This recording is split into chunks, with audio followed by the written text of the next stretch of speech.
kënaqësia në jetë nuk gjendet vetëm kur ke shumë para. Është shumë e rëndësishme për të kuptuar pse unë po e bëja atë punë. Dhe ka disa faktorë. Për shembull, është faktori i përmbushjes.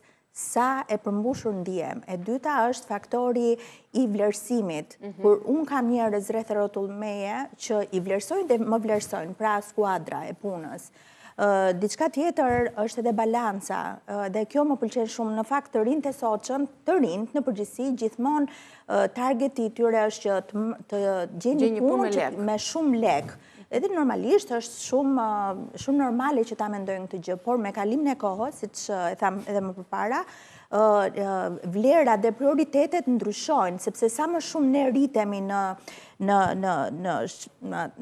rritjen tonë personale, pra kur ne kuptojmë se kush jemi, identitetin që ne kemi, pasionet që ne kemi, dhuntit, talentet, vjen një moment që ti fillon dhe krijon disa prioritetet të tjera në bazë të eksperiencës,